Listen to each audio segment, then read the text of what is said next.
Merci de rester fidèle au programme d'ITV. Bonsoir à toutes et à tous. Bienvenue dans le 1945. Dans l'actualité ce soir, les députés du groupe parlementaire Yewwi Askan Wi dénoncent une persécution de l'opposition sénégalaise. D'après les parlementaires, le Sénégal compterait 1062 détenus politiques, dont 300 qui sont actuellement en grève de la faim. Le groupe parlementaire Yewwi Askan Wi déplore également le fait que certains jeunes de l'opposition soient forcés à l'exil. Ils seraient au nombre de 40 selon le président du groupe parlementaire Yewwi Askan Wi, qui réclame aussi la nomination d'une autorité neutre pour organiser l'élection présidentielle de février 2024.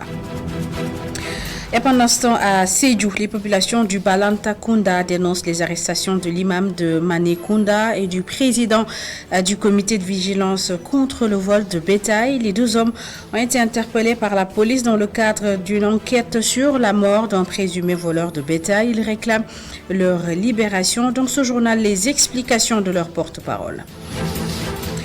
Dans l'actualité également, le BRT Bus Rapide Transit a démarré ses essais statiques ce lundi matin. Un des 144 bus qui vont circuler sur des voies qui leur sont exclusivement réservées a fait des allers-retours sur l'axe Place de l'Indépendance Liberté 6. Le début d'exploitation est prévu pour décembre 2023. Sport, football, c'est la reprise des championnats en Europe. Vous aurez en fin d'édition le Tour d'Europe de nos lions. Cheikh Tidiane Sabali et Pape Matar Sarr ont marqué leur tout premier but de la saison ce week-end et Boulaye Dia a retrouvé la compétition de la Série A.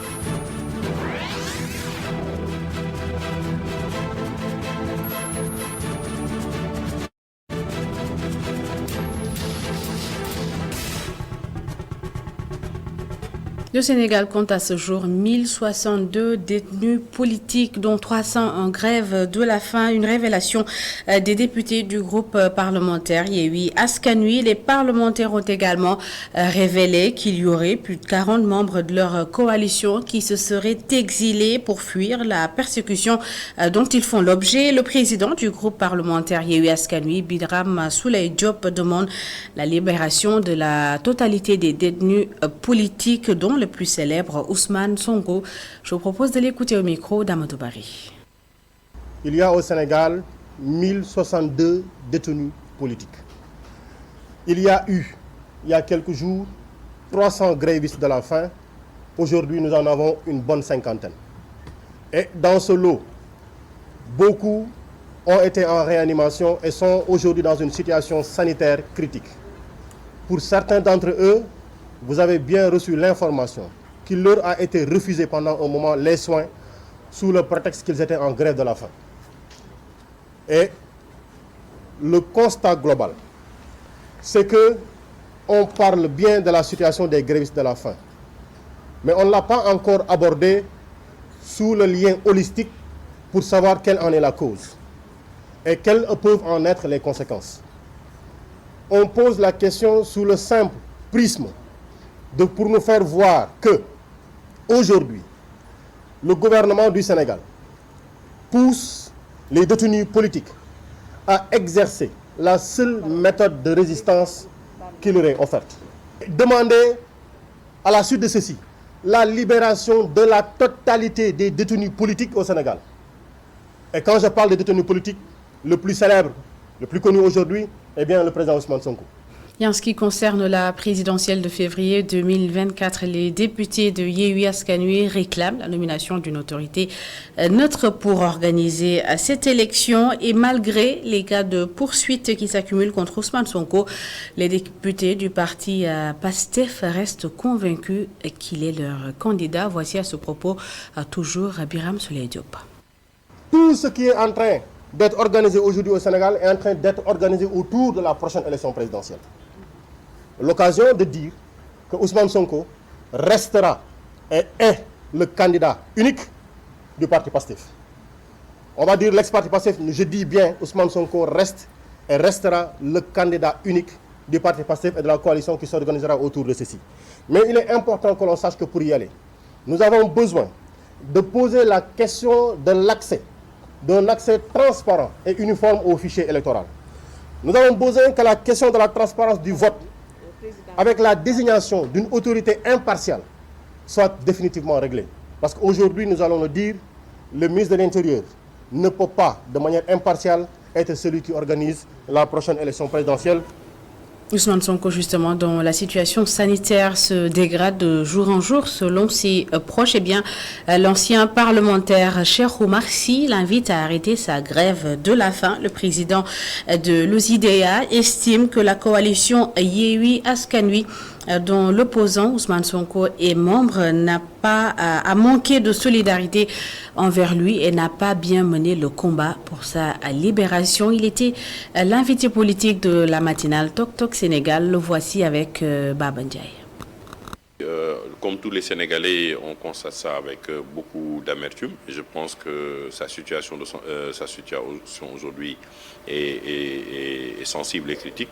Mais je pense que comme beaucoup d'entre nous, que ce soit des politiques, que ce soit des chefs religieux, que ce soit la société civile, lui ont demandé solennellement d'arrêter cette grève de la faim-là, et il peut continuer de mener le combat autrement. Je pense que quelqu'un qui a un projet pour le Sénégal et quelqu'un qui a autant de jeunes et de Sénégalais qui sont derrière lui et qui croient en lui, il doit accepter qu'il a perdu des batailles, mais il n'a pas perdu la guerre, et de continuer le combat. Quand j'ai vu la sortie de ces femmes, je me suis dit que quand même, c'est un aveu que Yewwi n'a pas joué le rôle. Malgré toute la pression que Yewwi subit aujourd'hui, et on le suit avec beaucoup d'injustice sur les interdictions, pour qu'ils puissent faire leur conférence de presse ou tout cela. Et je pense que Ousmane Sonko, avec tout ce qu'il a porté, on l'a vu quand il a appelé Sénégalais à beaucoup de manifestations, les gens ont répondu en masse. Mais on a l'impression qu'après lui, il y a le désert. On n'a pas senti Yewwi dans un combat acharné pour essayer de voir comment il va le libérer, ni le F24 qui a été mis en place pour lutter contre certaines injustices. Et je pense que lui-même, en tant que leader politique, doit être affecté par cela, parce qu'arriver à un stade où le combat est très difficile, vous avez besoin au moins de sentir qu'à vos compagnons. Mais on a plus l'impression qu'aujourd'hui, les candidats qui sont dans Yewwi sont plus soucieux de se présenter aux élections présidentielles et de se préparer en conséquence pour cela que de la libération de Ousmane Sonko. Je vous le disais dans les titres, le BRT bus rapide transit a démarré ses essais statiques ce lundi matin. Un de ces 144 bus qui vont circuler sur des voies exclusivement réservées a fait des allers-retours sur l'axe place de l'Obélisque Liberté 6. Et d'après un des ingénieurs qui était sur place, les vrais tests se feront demain, mardi, et une communication officielle du CETUD, le Conseil exécutif des transports urbains de Dakar, est attendue. Explication, Mamseina Boubabou. C'est à 10h24 que l'on aperçoit sur la voie de la place de l'Obélisque le bus rapide transit. Peint en vert, jaune, rouge, comme pour dire que c'est bien le nôtre. Long et grand, avec plusieurs places à l'intérieur. Accompagné de 3 motards. À bord, un conducteur, un ingénieur et quelques ouvriers. Le BRT fait le tour. Allant de la place de la Nation, en passant par Sacré-Cœur, avant de stationner à Liberté 6. Pas d'arrêt sur le chemin, des hommes de tenue dans chaque coin pour réguler et permettre au bus de passer rapidement sur certains axes. Ce sont les conducteurs qui sont en train d'être formés ce lundi pour pouvoir bien démarrer les essais dès demain, nous confie l'ingénieur qui était à l'intérieur du bus. Pour rappel, la ligne pilote de bus sur voie réservée s'étendra sur une longueur de 18,3 km de la gare routière de Petersen à la préfecture de Guédiawaye. Financé à hauteur de 300 millions de dollars par la Banque mondiale, le BRT va améliorer la mobilité de la circulation. Les temps de parcours sur cette liaison seront réduits de moitié, passant de 95 à 45 minutes. Les travaux ont été lancés depuis mars 2020. Les autorités donnent rendez-vous aux Sénégalais en décembre 2023 pour un démarrage effectif. Parlons à présent de migration irrégulière. Les charpentiers de Mbour rejettent toute implication dans la recrudescence de ce phénomène au Sénégal. Les principaux responsables, selon eux, ce sont les convoyeurs qu'ils accusent justement d'utiliser des pirogues de mauvaise qualité et en très mauvais état, ce qui expliquerait toujours, selon eux, les nombreux cas de chavirement d'embarcation. Les détails avec notre correspondant à Mbour, Muntaga Kane et Mamadouba. On ne peut pas parler de migration clandestine sans évoquer la pirogue. Les constructeurs de ces embarcations assurent ne pas être associés à cette aventure. Les convoyeurs clandestins ne font pas de commandes aux charpentiers. Ils accusent les convoyeurs clandestins d'affréter de vieilles pirogues n'étant pas à même d'arriver à bon port. Ils affrètent souvent des pirogues qui peuvent être vieilles de 5 à 6 ans.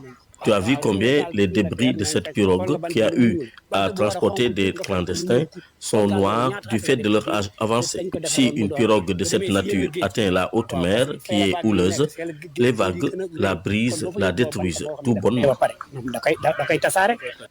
Sur la berge, une épave de pirogues ayant transporté des clandestins s'ajoute au nombre exorbitant d'embarcations qui ont envahi tout l'espace. Certains pêcheurs, s'appuyant sur ces témoins du drame que constitue l'immigration clandestine, partagent le point de vue des charpentiers. Les convoyeurs des clandestins choisissent des pirogues qui ont duré près de 15 ans. Ils ne les achètent pas pour que les passagers arrivent à bon port. Ils ne se soucient que de leur business. Cette épave que vous voyez là-bas a eu à transporter des clandestins. Nous savons pertinemment que celle-ci ne peut jamais arriver en Europe, mais ces convoyeurs ne se soucient que de leur profit. Les charpentiers que nous avons rencontrés se sont élevés contre la plupart de leurs collègues qu'ils accusent de défaut de professionnalisme. Et puis les rescapés de la pirogue qui avait quitté Fass-Boye viennent d'atterrir à la base militaire de Ouakam. Après une longue attente, ils sont finalement arrivés vers 18h30. La plupart des candidats à l'immigration sont des jeunes âgés entre 16 et 30 ans. Ils avaient entre les mains, selon notre reporter, des sachets qui contiennent certainement des affaires personnelles et des ravitaillements. On peut également constater, selon notre reporter toujours, 2 ambulances de SAMU qui sont venues prendre en charge les blessés. Les autres ont été convoyés dans un bus mis à leur disposition. Nous y reviendrons certainement avec notre reporter Almi Diouf qui était sur place. Et pendant ce temps, à Sébikotane, 150 propriétaires de terrain risquent de perdre leur parcelle. Le site qui se trouve à la cité Naza aurait été attribué à un particulier une expropriation qui est jugée illégale et dont le maire de Sébikotane serait responsable. Ils ont initié une manifestation sur le site pour réclamer justice. Les détails avec Babacar Seck. Les propriétaires de parcelles à la cité Naza à Sébikotane s'inquiètent de la volonté du maire qui, selon eux, veut attribuer le site à d'autres personnes. Ils se disent victimes de tracasseries de la part des agents de la commune. Nous avons acheté nos terrains depuis 2017. Depuis la nomination du nouveau maire de Sébikotane, nous subissons des injustices. Des éléments surnommés brigades de la mairie qui nous réclamaient des autorisations de construire que le maire lui-même refusait de nous les donner. Ceux qui continuaient à construire malgré cela étaient obligés de soudoyer leurs agents avec des 5 000 francs, 10 000 francs, sinon ils amènent nos bagages. Malgré cette injustice, nous avons continué de négocier avec eux. Là, récemment, c'est le maire lui-même qui est venu dans les lieux pour nous dire qu'ils vont récupérer nos terrains au profit de la société Senbis à travers un décret du président de la République sorti en fin d'année 2021. Les propriétaires de terrain ne veulent pas entendre parler d'indemnisation, d'autant que plusieurs d'entre eux ont débuté des travaux. Et une bonne partie du collectif a déjà terminé leur fondement. Nous sommes plus de 150 personnes dans ce collectif, donc 150 pères et mères de famille qui se battent pour trouver un toit à leur famille. On n'acceptera pas d'être délogé ici au profit d'un milliardaire qui cherche à s'enrichir davantage. Nous avertissons le maire de Sébikotane. Nous avertissons le maire de Sébikotane, Alioune Pouye, que nous sommes au courant du deal foncier qu'il est en train de manœuvrer et il devra passer sur nos corps pour nous déloger. Les propriétaires de terrains à la cité NASA se disent prêts à en découdre pour conserver les terrains qu'ils disent avoir acquis en toute légalité. Et à Sédhiou également, une partie de la population du Balantakunda a été dans la rue pour dénoncer les arrestations de l'imam de Manekunda et du président du comité de vigilance contre le vol de bétail. Tous deux avaient été arrêtés il y a quelques jours dans le cadre d'une enquête sur la mort d'un présumé voleur de bétail réuni dans le village de Santioum. Elles ont exprimé leur colère et leur déception face à cette situation. Hervé Massali porte leur parole au micro de notre correspondant Ousmane Demba. Nous vivons une situation aujourd'hui désastreuse. Notre président du comité de vigilance ou de surveillance a été kidnappé par la gendarmerie de Samine pour un cas de vol qui s'est signalé dans la commune de Sinbandi-Balante entre les villages de Manekunda et Madinapol. Les assaillants sont venus de la Guinée-Bissau et ils ont volé nos bêtes. En les poursuivant, il y a eu des accrochages avec les propriétaires. Il y a eu échange de tirs parce que quand ils viennent lourdement armés. Malheureusement pour eux, il y a eu une perte en vie humaine. Et le constat a été fait par la gendarmerie qui vient saisir l'imam de Manekunda et notre président Jean-Séraphin Mané. La loi du Sénégal a criminalisé le vol. Les Bissau-Guinéens viennent ici tous les jours. Ils volent nos bétail et ils entrent en Guinée-Bissau. Et quand nous allons pour nous défendre, c'est nous qui sommes saisis et envoyés en prison. Le problème qui nous réunit ici, c'est la détention illégale de Jean et de l'imam de Manekunda. C'est ce que nous réclamons. Nous réclamons leur libération sans délai et sans condition. Nous informons aux autorités que si la masse ici accepte, nous fermerons toutes les pistes qui montent vers la Guinée-Bissau jusqu'à la libération de ces deux détenus-là. Et puis une bonne nouvelle pour les agriculteurs du Djolof. Ils vont bientôt recevoir 800 tracteurs, une promesse du ministre de l'Agriculture, de l'Équipement rural et de la souveraineté alimentaire, Ali Ngouille, a effectué une visite dans les communes de Thiel et Gassane, c'est dans la région de Louga. C'était pour s'enquérir de l'évolution de l'hivernage. Les détails dans cette correspondance de Nala Diop et Serine Diama.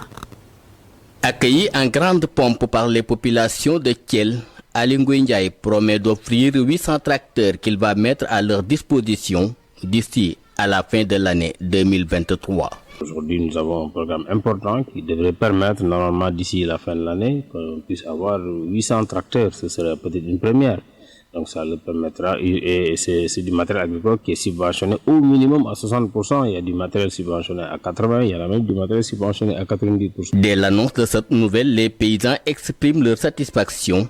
Ils invitent la jeunesse à abandonner l'émigration irrégulière et retournent vers l'agriculture. Nous sommes conscients des avantages du matériel agricole, mais nous souhaitons encore son augmentation. C'est vrai que l'État a fait beaucoup d'efforts, mais il nous faut des engins pour améliorer les rendements dans tout le pays. À Gassane, l'autre étape de sa visite, le ministre de l'Agriculture se dit satisfait de l'évolution des cultures d'arachide, de mil, de niébé et de sésame. Nous sommes satisfaits de ce que nous avons vu sur le terrain depuis Thiel, Gassane. Thiel et Gassane constituent déjà une zone très, très agricole. Auparavant, le ministre de l'Agriculture et de l'Équipement rural avait doté 54 motos et 89 véhicules aux travailleurs du service de son département.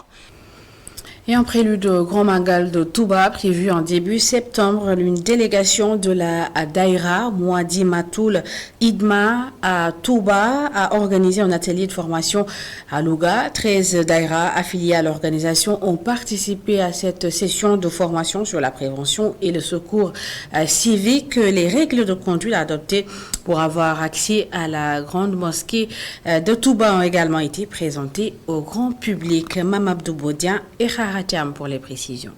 C'est une formation basée sur la prévention et le secours civique. Moukadimatul Khidma, en collaboration avec la Brigade nationale des sapeurs-pompiers, veut outiller les 13 daïras basés à Louga afin qu'ils aient connaissance des gestes élémentaires de premier secours avant la célébration du Magal.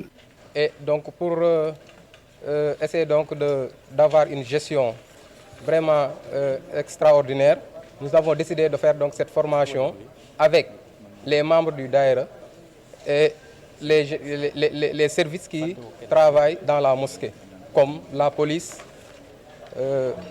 les services d'hygiène, les sapeurs-pompiers et les médecins, donc au niveau de la santé. Les règles de conduite à adopter pour avoir accès à la grande mosquée de Touba ont été également rappelées au grand public. Il y a donc les mendiants, ça veut dire les gens qui demandent de l'aumône, ça c'est interdit aux alentours de la mosquée.